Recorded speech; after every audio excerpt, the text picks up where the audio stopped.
of your podcast. So Exactly. Who did you knew Matt, of course. yeah, and then Colin. Yeah. Oh, sure. Yep. Oh, yeah. Very cool. That's awesome. Yeah. So your podcast will actually go live next Friday. Okay. Cool. Just so you know. Yeah. Cool. Okay, I'm back. Great. I'm Hey. back. Hi. Cool. Is that your fan going again? Yeah. It's just I can't. Nope. I don't expect you to. I can cut it out most of the time. Okay, cool. Grant's here if you want to say hi. Hi, Grant. How's it going? Good. How are you? I am good. Good. Did we already go over? I'm in Hillsboro. I'm at my office in Hillsboro. Yeah. Nice. Did we already go over the correct way of pronouncing your last name? Oh, no. We haven't. Okay. So it is Hauschild. Okay, that's kind of what I thought, but you never know. Okay. Yeah. It's fairly rare for somebody to get it right the first time. Usually they say Hauschild or something like that. Hauschild. Yeah, it's really fun having a last name that nobody can pronounce. It's highly recommend it. Yeah. Okay, so we're already live, which just means that YouTube's recording this. So might just take a quick break here and then go ahead and get started and get to know you through the podcast. Sounds good. Just going to get my doc up really quick. Yeah, I'm going to do that too. So we do this every week, and yet we still don't know the order of questions we ask. I know but it's better for refresher. Yes. And you already started taking notes in there. Feel free to do that. That's awesome. Mm-hmm. Me? Or yep, you. or Yep. Well, yeah, I did, and then I just sort of have the questions. I just printed them out, so I just had them. But where the heck is it? Cool. I know you sent it to me. It should be in episode 10. I don't see that on the. Ugh. It's okay. It's okay because I opened it earlier today. I'm just gonna go through my Gmail. It's fine. Okay. Perfect. Cool. Okay. Got it. All right. Everyone's ready? Set. Yes.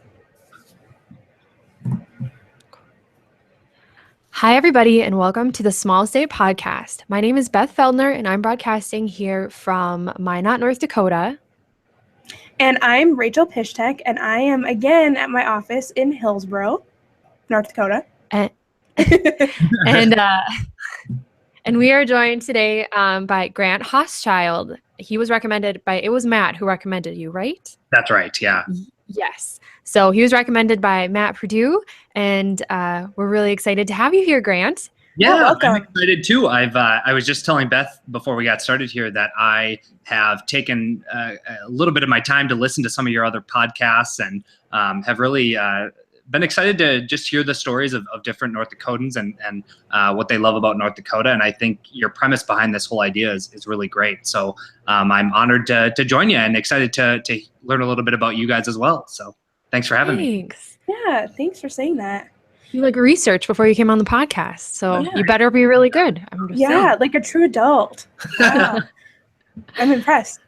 So why don't we go ahead and get started with let's first ask, where are you now and where are you from? Sure. So I'm passionate about this community since I went to college here at UND, but I am originally from Imperial Cass County, Fargo, North Dakota. So I grew up there and attended Fargo South High School.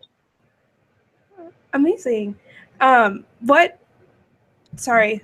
Hello, can you hear me? Yeah. Yep. Stupid. Beth, you have to edit that out. I will. So you went to South. What activities did you participate in when you were in high school there? I was in quite a few things. I did swimming and tennis for sports. I also did band for a little while, but then sort of found my passion for choir and joined the show choir my senior year. I did student council. I helped form a gay-straight alliance at South, which was at the time pretty cutting edge. Yeah. And then also a Harry Potter club. So I'm kind of a diehard Harry Potter fan. And so we did a little high school and formed houses, and it was fascinating. So I love that. That Yeah. is so really fun. Cool. That is really cool. Fun fact, Beth and I went to the Harry Potter, what's it called? Experience, Harry Potter World. The theme park, yeah. Yeah, like the first week it opened. Right. Yeah. And No. we accidentally got mine for a ride. Yeah, my wife and I went, and it actually blows you away. I went in with low expectations, like it's not going to really be that cool, and it's not going to look like Harry Potter. But you get there, and it's like, oh my gosh, this actually feels like Hogsmeade. I actually am drinking butterbeer. Yeah. Again, like this is cool. You know? It was crazy. When Rachel and I were there, this is sort of sidebar. We'll get back to you, Grant, in just a second. When Rachel and I were there, we were almost overcome a lot of it, and looking back at the pictures by it, we look pretty distressed, like 50% of the time. Like my cover photo on Facebook. We just it was an off day, and we got in line for a ride. We didn't know what we were getting in line for, and it was just the one where you're flying on a broom for most of it. Yeah, the intro one or whatever. Yeah, it malfunctioned halfway through, so we were just sitting there. For a second. It felt a lot longer than it was. And there was like literally a Dementor like in our face. I will never forget that. I closed my eyes for most of the Dementors part. I was so scared. Right. Everybody should go through like a theme park ride malfunction at some point in their lives just so they can feel alive a little bit, you know? True that. One where they're not like beheaded or anything, but like like a quick glitch. Just a stall. Yeah. Yeah. It's great. So here's a question for you guys, since we all seem to be Harry Potter fans. What house are you in?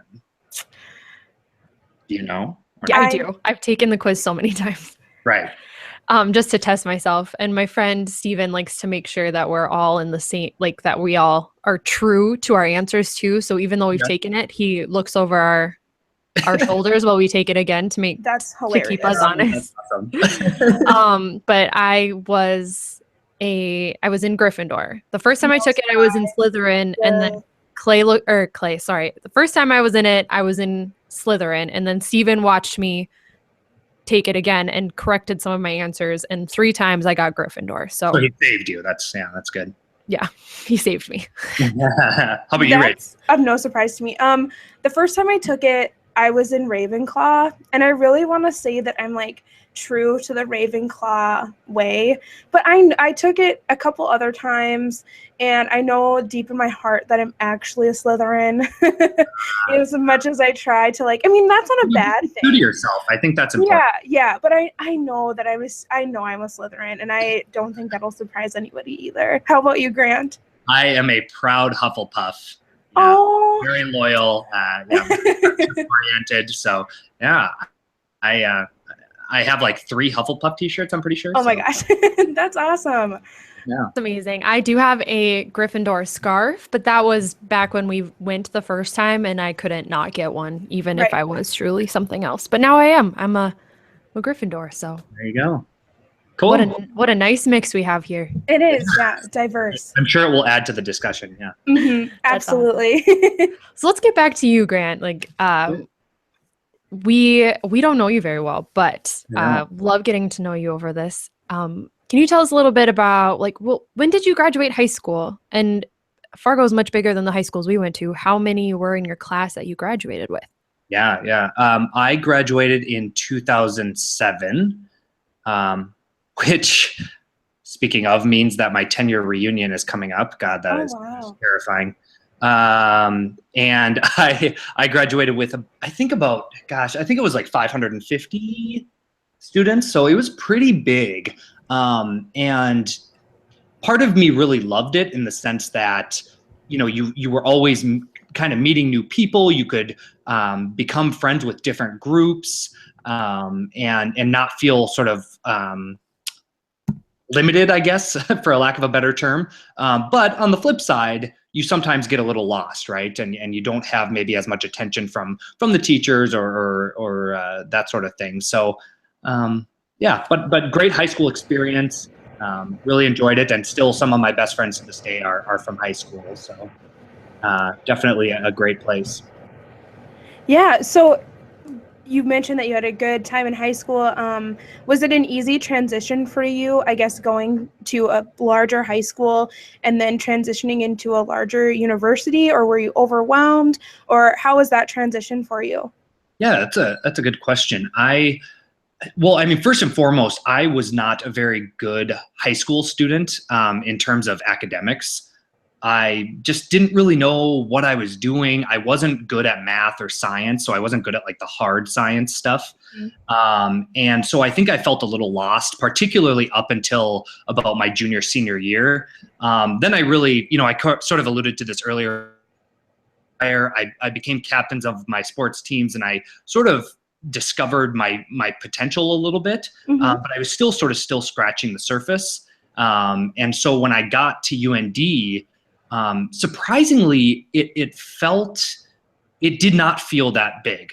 And I don't know, I can't really tell you why, but I think UND does a really good job with their freshman orientation. There was a program called Emerging Leaders that was for sort of students that saw themselves as, as it states, emerging leaders. And so I joined that program and was able to meet a lot of people that I'm still very close with to this day. I joined Greek life at UND, which is really a strong presence on campus. And so through that, you meet everybody. I met my wife through that. I met some of my best friends through that. I learned sort of how, tough ways to deal with different people, how to manage a house, how to manage finances, things like that in Greek life. And so that was important. Student to interrupt you. Yeah, to interrupt you about the Greek life at UND. What fraternity were you in? I was in Delta Upsilon. Okay. DU. There is one at NDSU, I believe, but it's significantly smaller. So yeah. Sure. Yeah. I have a lot of friends who are involved in Greek life. You too, Rachel. Sure.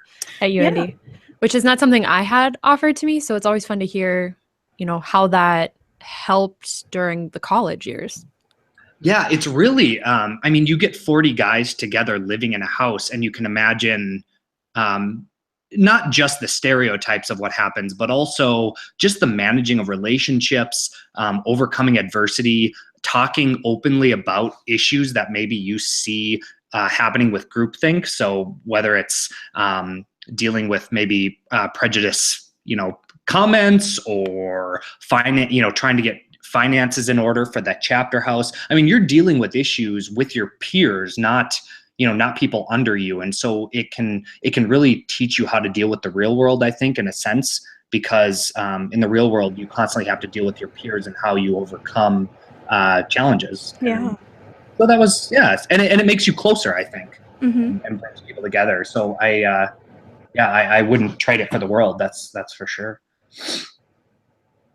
That's such a good point. I've never heard it presented that way. I'm just kind of like overwhelmed. Like that's a really interesting and very good way to put that. So kind of getting away from like the more serious questions, we always like to ask, where is your favorite place that isn't a chain to get a meal in North Dakota? So by chain, you mean like commercial, like national chain? Yeah, not a chain. Sure. Well, I have two. Can I share two? Absolutely. Okay, so one would be the Toasted Frog. It's sort of a little bit of a fancier restaurant. It's in downtown Fargo, Bismarck, and started in Grand Forks. And they have the absolute best appetizers you could possibly have, which is their fried pickles. That was mentioned in our last interview. Yeah, that was the last. Yeah, literally the best. This shows you how phenomenal they are. I don't know if either of you have had them, but it is mind-boggling how great they are.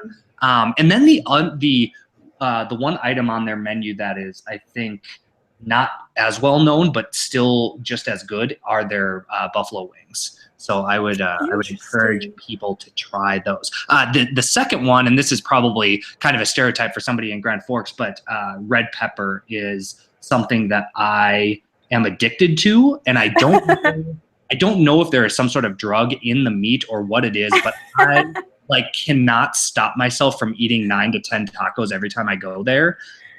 It is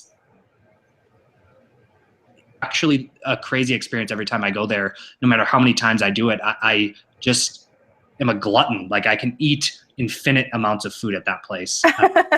It's just incredible. So then to kind of keep on the food train here, which we've been recording, the last couple of recordings, we've done it like 5 o'clock, and I'm starving by the end of this segment. The next question we have is, what is your favorite hot dish? As North Dakotans, we all have one. What is your favorite hot dish? Oh man, 100% tater tot hot dish.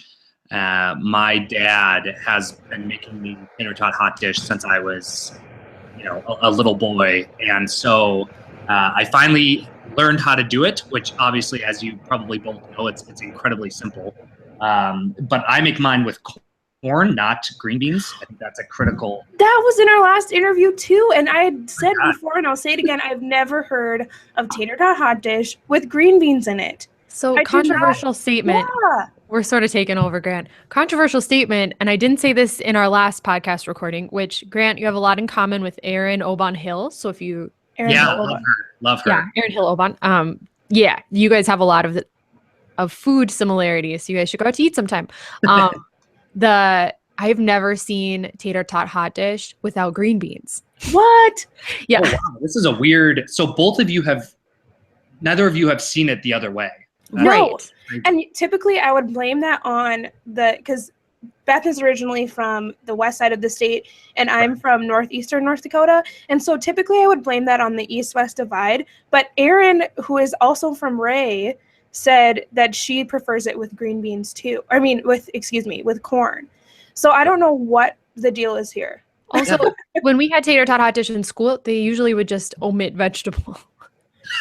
So then we just did it. There was no question. That is awesome. So just pure cream of mushroom gunk. Cream of mushroom soup, yeah. Ground beef and tater tots. And now I'm so hungry. Back to you, Grant. Sorry for taking over. So I actually have two funny stories about tater tot hot dish, if I can. Can't wait. Yes, go ahead.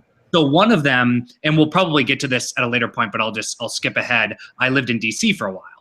And so I worked at the Department of Agriculture, and every year our administrator would put together a potluck, and she would ask, because this federal agency had people from all over the country and really some people from all over the world, she would ask that people bring something that's related to their home.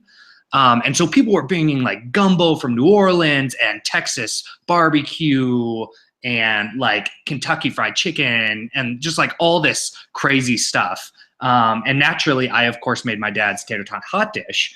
And so I brought it and I bring it to our administrative assistant, this woman who is a lifelong DC resident, so very East Coast. And I just hand it to her, and along with all the other potluck dishes. And so long story short, I go into the potluck and she has signs up for every meal so that people because we're all from different places, just so you know what's there. And next to my hot dish, the sign says North Dakota potato salad. And so I'm outraged that's amazing. Yeah, that my tater hot dish is labeled incorrectly. So I go and take the Sharpie and I'm crossing it out and I put, tater tot hot dish on it. And people are looking at it what the hell is hot dish? But I can tell you, and this is a true story, that my tater tot hot dish went faster than any other dish that was at that potluck. And people were asking me how did you make that? What is it?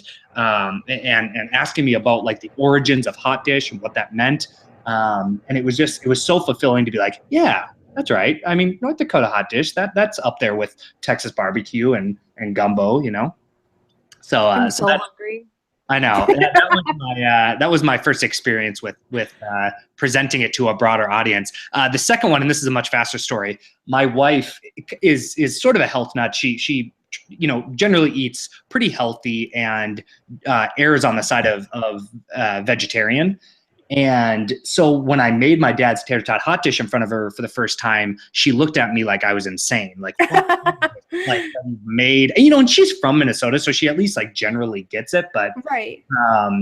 But she's staring at it, and I make this giant plate, and I'm just stuffing my face with this hot dish. And she's finally looking over at it, keeps asking me questions about it, and is what is it? What's going on? And finally she's well, I'll just try it.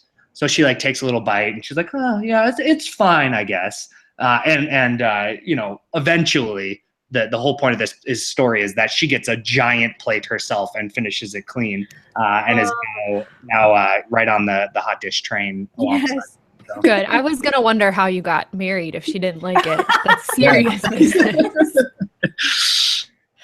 Oh, that's awesome. I might just make tater tot hot dish tonight. Who knows? It sounds so good. I'm so hungry. Okay, we can move on away from food for my sake, please. Sure. You kind of talked about, you kind of alluded to it a little, but can you talk us through what happened after college graduation?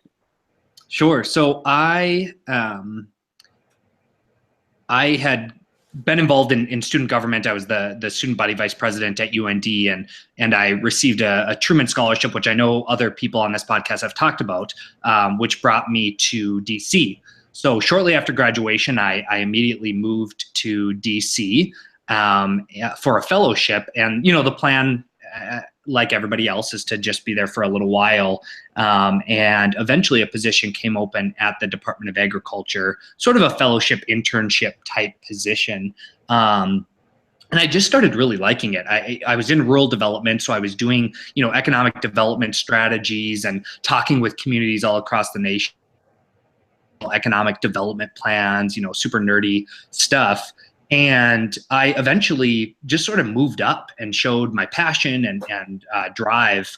And I met quite a few political appointees at the department, basically people that were appointed by the Obama administration to work and sort of guide the overarching policy of the agency.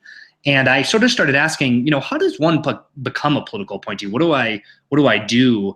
And it's usually for people that, are politically connected or involved in campaigns. And so I actually took a leave of absence midway through my time at USDA and jumped on President Obama's reelection campaign. I was a regional director in Virginia during his 2012 reelection campaign. And so after that successful campaign, I jumped back and became a political appointee. And of course, when I was meeting with like the White House staff on sort of where they would place me, they're like, "Oh, you're from North Dakota. Well, yeah, farming and agriculture, so we'll just place you back there." And I'm like, "Yeah, that's fine with me, I guess." So you sort of utilize, even though I'm not, a farm expert or an agriculture expert by any means, I sort of played it to my advantage and was able to get a spot there.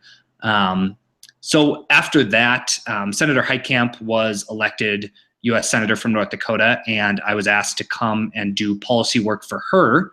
So I jumped over there. In the meantime, I had applied for a master's degree in public policy. So I did that at George Washington University. So I was going to work during the day and working on the Hill and working 50, 60 hours a week, and then going to night classes at GW at night. And I essentially was a robot for 2 years. Learned a heck of a lot and really got a lot accomplished, but it was definitely one of the more stressful times in my life. And so after I graduated my program, I always wanted to move back to North Dakota and get involved in the politics of the state and try to improve the local communities here. So I jumped back. So it sounds like you haven't accomplished anything. I'm just kidding. No. So my next follow-up question, first of all, congratulations on all of your accomplishments. That's outstanding. Yeah. It's truly amazing and remarkable to me that someone with that background would want to come back and help benefit our state. I am very thankful for that and very impressed by that.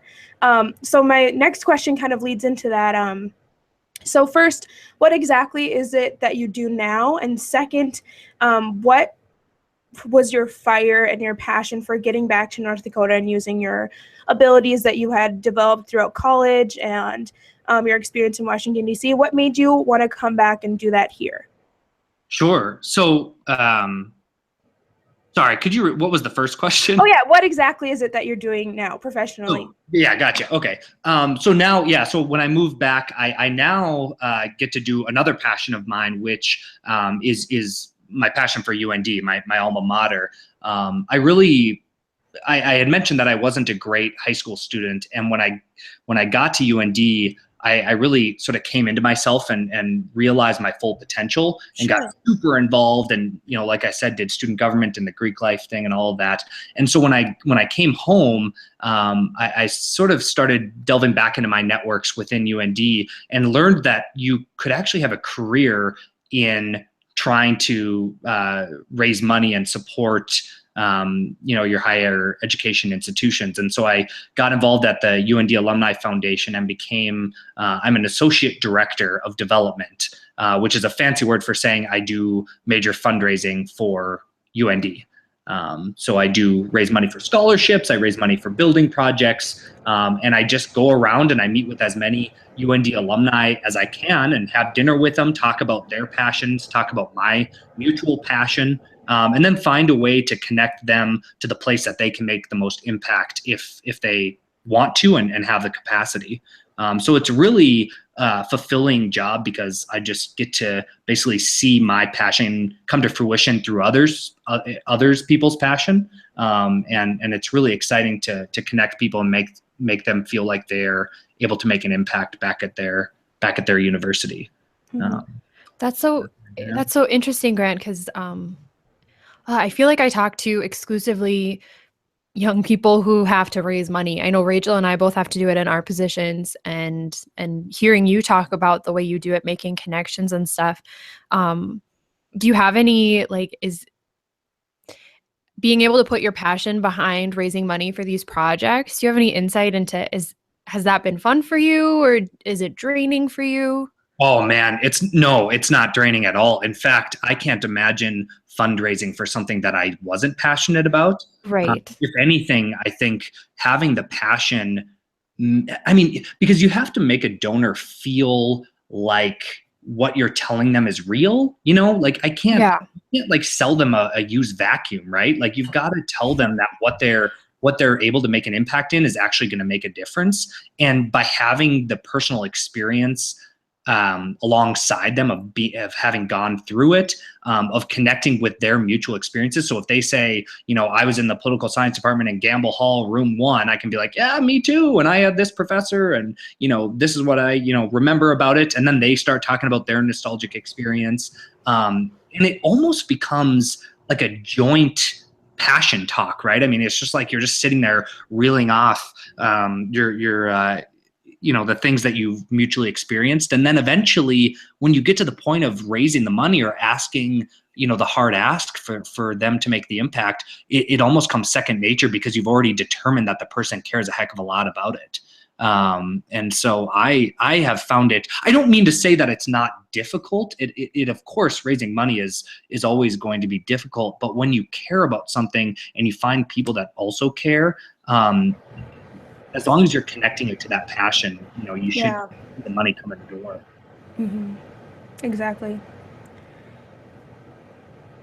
I hope that makes sense. And I don't know how you guys feel about it, but I just think, I've seen fundraisers, not just for our organization, but all over, where they just don't really have a connection, or they don't actually understand the fundamentals behind people's experience with it.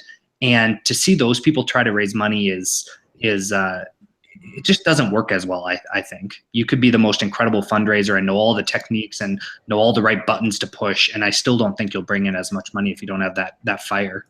Yeah, absolutely. Sorry, Grant, go ahead. Well, there was a second question, but I don't know if you had something. Oh yeah. I think it was pretty much answered. The second question was, why did you decide to bring your abilities back to North Dakota? Oh, sure. Yeah. No, this is a good one, because I think, a lot of people have talked to me who maybe don't know me as well. And they're like, why did you move back to North Dakota from DC? It sounds like you sort of had a trajectory happening there, that things were going really well, that you were in the center of the world, in a sense. Going back to passion, I care deeply about North Dakota. I care deeply about our communities. And I always have felt like North Dakota is a very community-oriented place. People go out of their way every day to help their friends, family, neighbors, and even complete strangers. whether it's helping them get out of the ditch with their car in the snow, getting their mail while they're gone, bringing them a hot meal if they're sick, going to the church potluck for the cancer citizen in the nearby town. We do these things naturally. And my feeling anyway is that we don't do it just because of this stereotype, like the Fargo movie, where we want to just feel good about ourselves, or like want to feel all warm and fuzzy. That's not what North Dakotans are about. What it is that we realize life is a whole lot easier when people have your back. And I, while I was in DC and even a little bit while I was at UND, started to feel like maybe North Dakota, at least as a government, was going away from that mantra. That we were starting to think more as individuals, that we were starting to think more independently. And not that independence is bad, but I just firmly believe that we're all better off when we have strong communities that support things like education, that support programs for those that need it most. Because then we're going to have less crime. We're going to have people that are happy, that are working together, that are fostering entrepreneurship in our downtowns and things that are going to make life better for everybody. And so I was really afraid that if I wasn't willing to go back to North Dakota and try to get that back for our state, that no one would. And who could I be the one to say from the bubble of DC that this is the way it is in the Midwest, without actually living it and trying to do my best to present that message. And so that's why I came back. And I've done my best to get involved in the community here in Grand Forks. I've joined young professionals. I've volunteered for several initiatives and organizations. And then I also ran for the state legislator here in Grand Forks. And unfortunately, I was unsuccessful this first time. Got caught up in a little bit of a wave unexpectedly.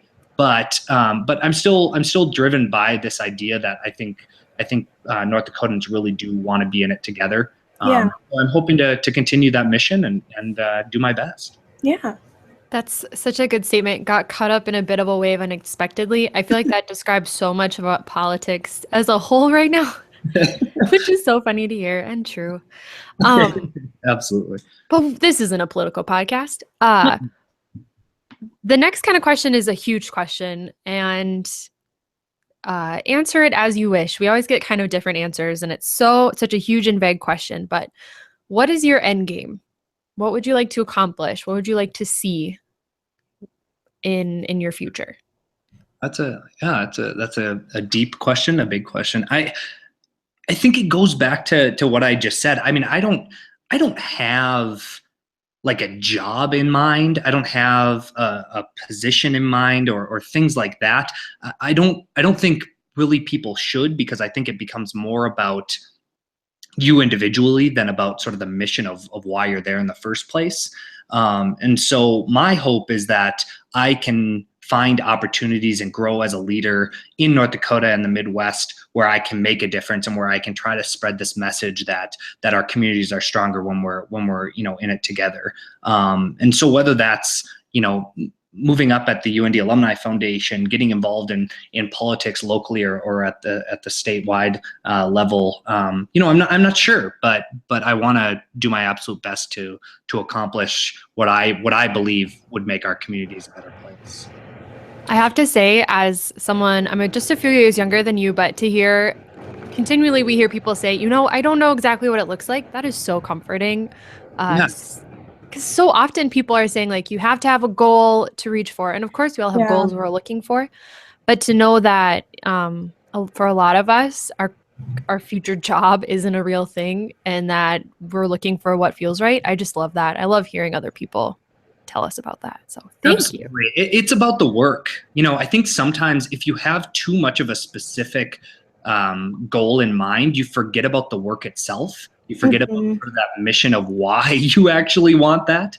And to be fair, I mean, I need to remind myself of this every day as well. It's hard to always buckle down and put your head down and do the work when sometimes you have you face adversity or you face a loss. But I think just doing your absolute best and putting a positive foot forward is what we all should strive to do. So with your speech about being passionate about North Dakota communities and the state as a whole. Are there any places in the state that you would call your favorites? Ooh, that's a good question. Well, I love Teddy Roosevelt Park. Yes. I think it's. I guess maybe I'm from the east side of the state, so maybe it's not undervalued on the western side of the state, but I just feel like not enough North Dakotans know about it. Yeah. Not, you hear about Mount Rushmore and the Black Hills in South Dakota a lot, but I don't think enough North Dakotans get out to Teddy Roosevelt National Park and really experience that. I just think it's a good way to get away and breathe some fresh air, and it's beautiful out there. So I'd highly recommend that. Some other places, I mean, another Grand Forks stereotype, but the Ralph Engelstad Arena, there is just nothing like walking in the arena and smelling the roasted almonds and the beer. And it's just the most incredible mix of aroma and passion for a team that I've ever seen anywhere. And so if you haven't been to a UND hockey game and seen the Ralph Engelstad Arena, it's unlike anything you'll experience in North Dakota, I think, notwithstanding Bison football. You can like both. I think people forget you can like both. You absolutely can. Yeah, that's absolutely right. But that said, the Ralph Engelstad Arena and hockey is still, it's something different. We have to stop recording these at 5 o'clock. I'm like dying from hunger. And now I want almonds and a beer. That's so true. Like literally those almonds, no matter if you've just left the biggest meal of your life, if you walk into an establishment and smell those dang things, you're starving. They're so good. They smell better than they taste, in my opinion.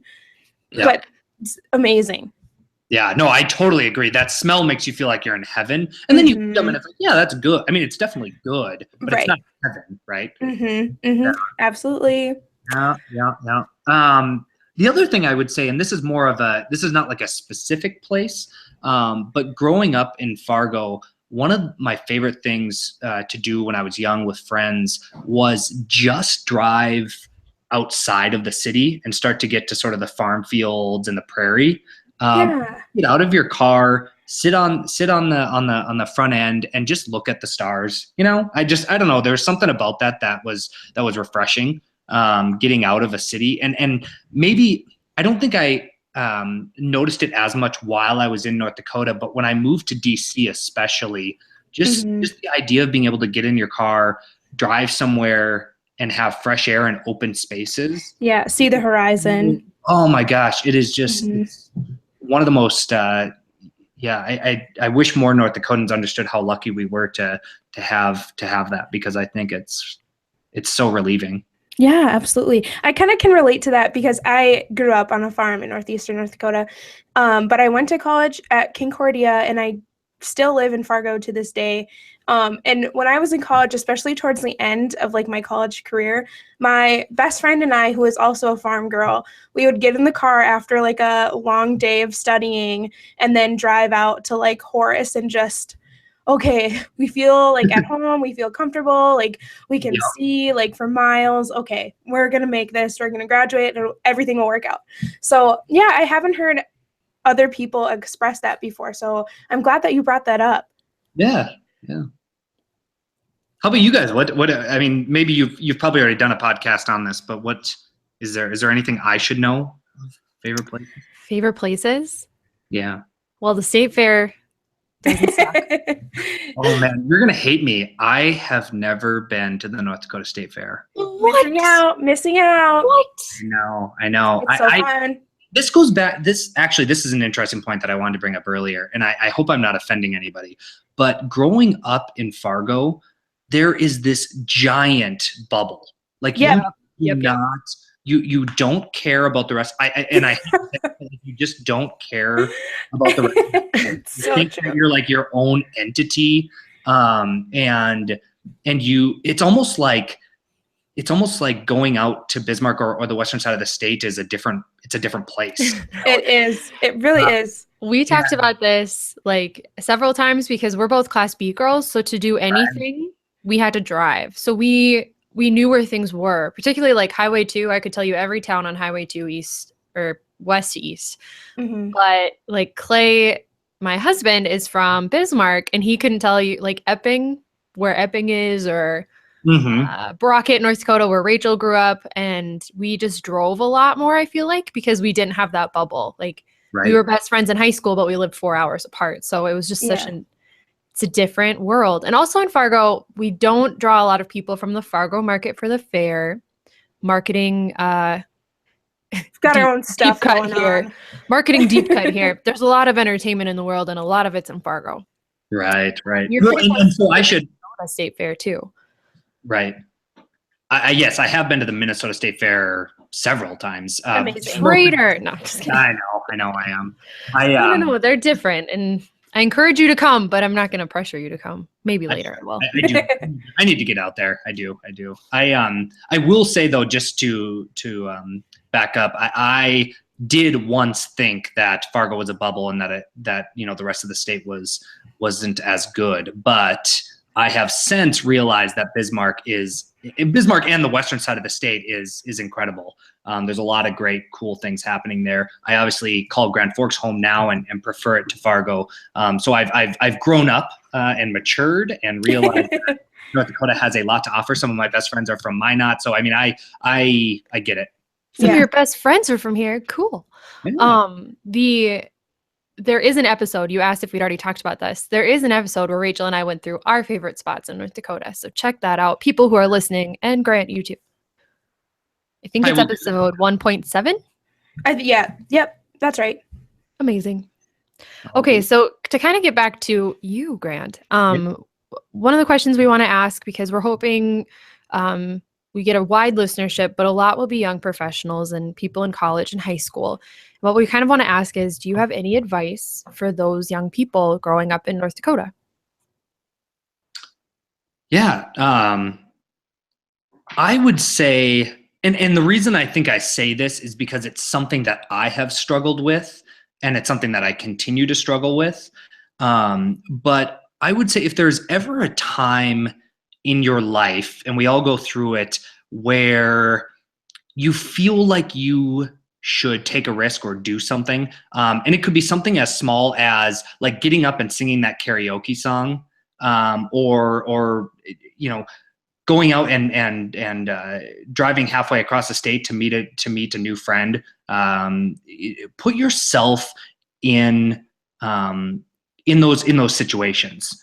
Dive into the deep end and learn to swim, because I think that you'll learn a lot, and you may look goofy, and you may, it may not turn out perfectly, but I think the worst thing that can happen is you end up being 60 some years old and you regret not taking the risk or not doing the things that could have made you happy, the small things in life that could have made you happy.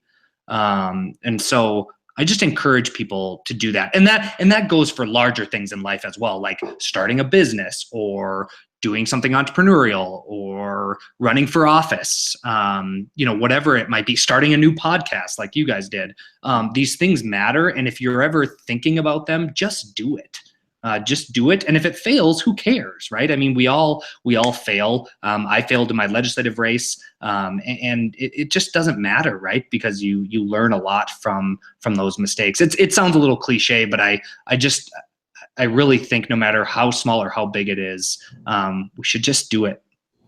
I don't think that sounds cliche at all. And I think that in North Dakota, there's such a set way of living your life. Yes. Being that you go to high school, you go to college, you get married, you buy a house, like everything's supposed to line up. You're supposed to get a job where it clearly makes sense. You're going to go to school for this, and then you're going to automatically be this, like nursing, blah, blah, blah. Not saying that those jobs aren't important. They're extremely important. But I think that there's such a set way that we're supposed to do things in the mind of the older generations. And so I think it's really hard for people, especially even in a school where you graduate with 500 people, it still feels really strange to go out and do something differently, especially in your formative years when the last thing you want to do is stick out, especially when someone might possibly laugh at you or think you're different than them. So yeah. I think even though it might sound cliche to you, it is something that it's really important for young people to hear that message, even in college and even in your early 20s. I got significantly more bashful once I went to college, and towards the end of college, like, oh, why would I apply for this job? They're not going to want me, blah, blah, blah. Yep. No, I think that's a very important message to share.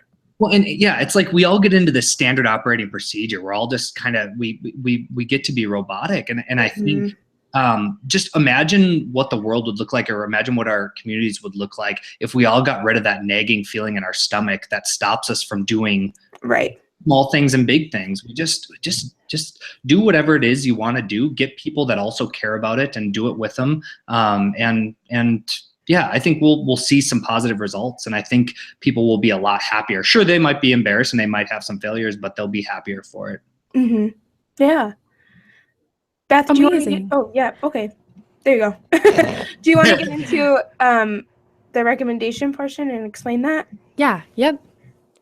So I didn't really explain this very well to you, Grant, but a big part of what we do on this podcast and kind of what we talked about at the beginning is that this is a really small state. And so we like to use our guests to give us recommendations for people they know with a connection to North Dakota, whether it's college, working here, or growing up here, who would be excellent guests for the podcast. And so now is the time we like to ask you for your 3 recommendations. Oh, geez. Can I do like 7?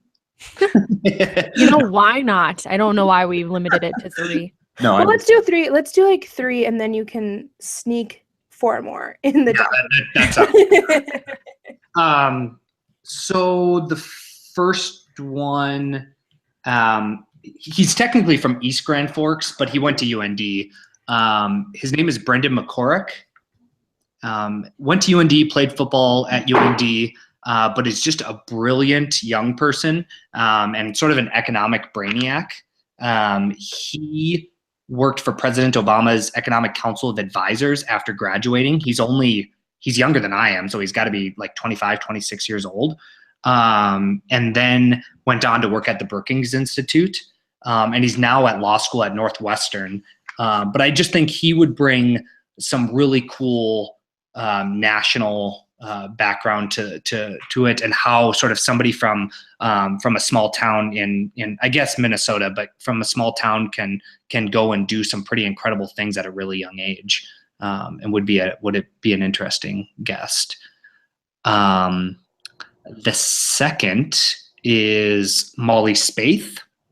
Molly is my best friend from high school. She went to Stanford and has sort of a long career in tech. She worked for Cisco. She worked for Google. She went and worked for Senator Conrad for a little bit, but now she works for Uber and does sort of the driving car stuff at the national level. So she's working in the headquarters doing sort of the overall strategy and marketing and PR for them. And I think we should showcase North Dakotans that are doing some of those cool business things nationally. And she's for sure smart. She's she's a feminist. She's just a great person, and still well connected to North Dakota, and would be a great person to talk to. The third, and this is just to try to diversify the types of people, but Joe Natwick. Joe is another good friend of mine from high school, from Fargo originally, but he's now a pastor out in Dickinson, a Lutheran pastor out in Dickinson. He is really engaging, community-oriented, great public speaker. And I think he would be kind of a unique person to have on, because he would bring sort of this perspective of living on the east side of the state and now living on the western side of the state, and trying to sort of organize a community in a spiritual way, and might bring some spiritual, philosophical sort of aspects to the conversation that maybe other guests wouldn't. Very dynamic person. I think he'd be great. Those all sound like great suggestions. Very diverse in their backgrounds too, and that's kind of what we want to do. So that's great. Awesome. Thank you for those. Yeah, that's amazing. Rach, we're getting much better at this podcast. Yeah. So yeah, that kind of wraps up this portion of the podcast, the the business portion of the podcast, I like to call it. So the last thing that we kind of do, because we are constantly consuming as people in the world now, we're constantly consuming content. What we like to ask and to give our listeners is recommendations or talk about things that we're obsessed with right now. So song, artist, book, TV show, movie, anything. And yeah, what we usually do is we go first. Rach and I will go first. So you have time to figure out what you want to say, or you might be prepared already. But yeah. Rach, do you want to start? Yes, I do. My obsession is April the giraffe. I'm so mad at her. Like, I've been watching these stupid feeds of her. Okay, for some background, if you don't know who April the giraffe is, where have you been? Right. April the giraffe is a giraffe. Yeah, seriously. April the giraffe is this giraffe in New York who is pregnant with her 5th calf, I believe. Whoa. Yeah, and she's 15, which is usually like the dying age of giraffes in the wild. But I've read several articles about this because I've been so frustrated with her labor process. But apparently in captivity, giraffes can live up to 27 years old. So she's still kind of a spring chicken. But she is about to give birth. Well, the feeds have been saying any moment now, April will be giving birth. And it has been any moment now for the past 10 days. And I am just so irritated. And tomorrow, well, this is kind of going into the future, but I'm doing some traveling tomorrow. I'm hopping on a plane, and I just know she's probably going to give birth while I'm in the middle of my flight. And so if that happens, I'm not even going to be mad. I'm just ready for her to have this freaking baby. This has got to be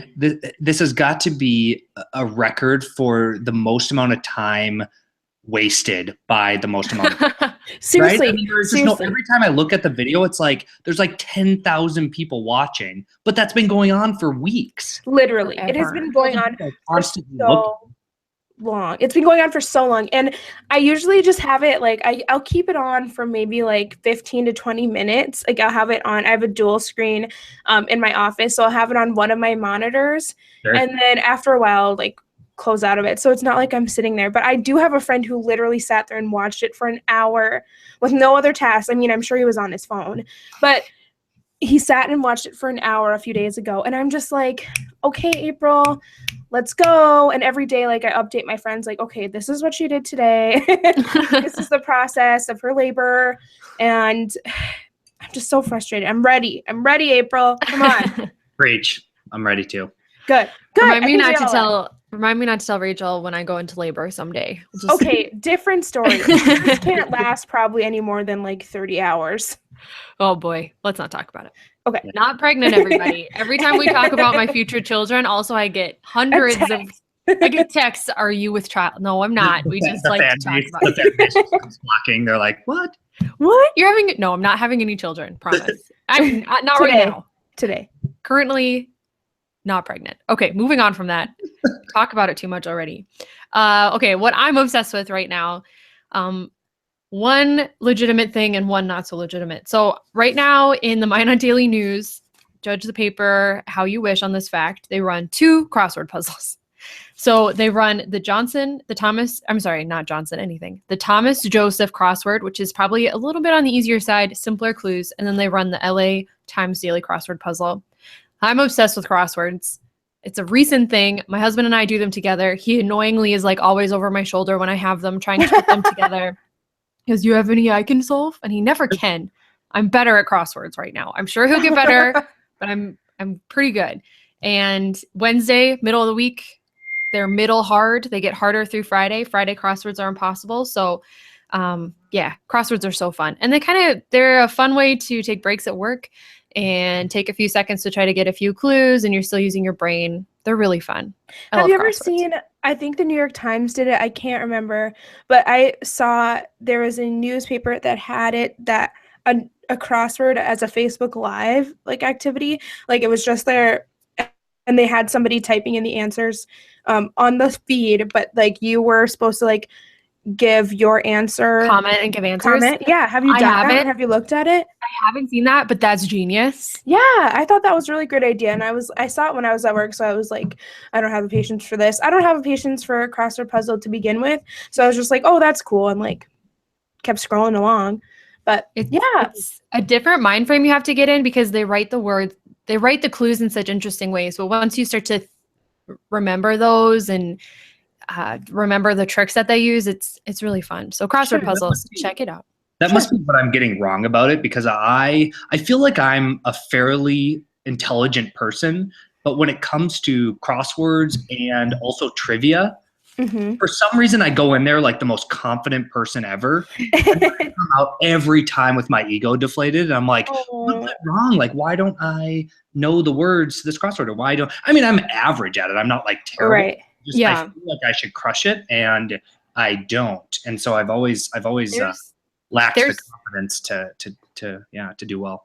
Trivia, I feel like, is brain power. I don't do trivia enough to feel like I know any secrets about it. But for crosswords, there's usually like theme answers where, like in the one I finished today, there were a bunch of words that ended in I that were the first part of a word. It's like Mardi Gras, Sri Lanka, other one. Oh, okay. Mardi Gras ends with S's on both ends. Yeah, but that's not how the clue worked. Oh, got it. Weird. Yeah, it's so strange. No, trivia. That's something that has always been ingrained into my brain. My dad, Grand Forks reference, my dad religiously goes to trivia at the El Rocco. Yeah. After UND women's basketball games, and went there like from the time he was probably like 35 until this day. So that's something that I've always not really been great at, but something that's always like understanding the verbiage of questions and phraseology. That's something that I've excelled at, I guess I could say. But crossword puzzles, different story. The clues are written so weird. It's a strategy, man. It takes a long time to figure it out. But it's fun. Okay, so then the other thing I'm obsessed with, which is just really quick, Clay, my husband and I have been cooking more. We've been trying to, just because we buy groceries and then don't use them, which is dumb. So we've been trying to cook a lot, and I'm obsessed with onions right now. Like I've added onions into everything that my mom's like, use half an onion or use quarter of an onion. I put a whole onion in there. Oh my goodness. It's so good. It's so much flavor. And I've been trying to think of what I can put onion in today. Instead of thinking about like, what would I like to eat? I'm like, what would be good with more onion? So we smell really good at our house. Oh, that's awesome. All right, Grant, it's your turn. Mine? Okay. I think it's been made clear that I'm a little bit of a political junkie, and so I apologize for bringing this into it, but I just have to mention, because we're on a podcast, that if anybody is feeling a little down about the last election, or just sort of feels like the things happening are just out of control, there is a podcast by some former Obama administration staffers, some speechwriters, and national security staffers who have started a podcast called Pod Save America. And it is witty, it's funny, it's progressive, and it gives me sanity throughout the week to just sort of listen to it and maybe stay in my progressive bubble a little bit more than I probably should, but it's a good escape. So I'd highly recommend it. The other just quick thing that I've been into recently, I'm a huge coffee addict, but I've started, and I've been addicted to Starbucks coffee specifically for a while. But I recently joined the local food co-op here in Grand Forks, and they have all these different like fair trade coffees from all over the world. And so I've really gotten into buying like Ethiopian coffee and Kenyan coffee and Colombian coffee and all of these different coffees, and just taste testing and trying them out and seeing which ones I like. So I kind of want to become like a coffee connoisseur. That'd be kind of like a cool hobby to have. So. That's amazing. I would recommend when I've taken a trip to Kenya and we got to tour tea farms and then coffee farms and the sorting process they go through. And then we got fresh coffee take home and stuff like that. I would recommend that trip. It was beautiful. And to see how they do all of that was so cool. To see all the beans in the sun, and it was beautiful. So I love that. That would be really cool. Yeah. It's really fun. Huh. Well, awesome. So now people who are listening, you have new things to obsess over, though you probably want to obsess over onions. That's fine. We get it. I get it. And I think that kind of wraps things up. We want to say thank you so much, Grant, for agreeing to talk to two girls you didn't know for an hour. Yeah, it's been a pleasure. I've really enjoyed it, and I love what you guys are doing. Like I said, with this podcast, and I hope it goes well. Please let me know if I can be helpful in the future, or if you'd like me to connect you with anybody. Be happy to do it. And secondly, if you are in Grand Forks ever, or frankly, I guess Fargo, since I'm there quite often, being originally from there, we should meet for coffee in person. So I feel like that might be something that ends up happening in Grand Forks, particularly because Colin said the same thing, is that we might end up having to record a coffee date and see if we can make that into a podcast. Yeah, and we should do it at the co-working space. Yeah, I bet he'd host us. Yeah, I'm sure he would. I don't know if you guys have seen it, but it's really nice. I saw footage from the grand opening last week. When was it? Last week? Yep. Oh yeah. It looks phenomenal. I'm so excited for Grand Forks. I agree. Yep. Maybe this fall I'll have to make it over there. I don't see it happening before fair time, but you guys, update. April has lifted her tail. I just put it back on. She might just be going to the bathroom. Oh my God. So we have to end. And with that, we will wrap up the podcast. Thanks, guys. Thank you, Grant. Everybody who's listening, thank you for coming. Thank you for downloading the podcast to listen to it. You can find us on Facebook and Instagram and everywhere we might be if you search for Small State Podcast or Small State ND. Rachel and I are also on the interweb, so if you find us, we've probably shared a link or two about it. You can find us on iTunes and SoundCloud. Search for Small State Podcast, and there will be. Thanks for listening. Make sure you review, subscribe, download. Thanks. And with that, we'll say goodbye. Bye. Bye. Oh, that was the cutest thing ever. Okay, I'm going to stop the broadcast.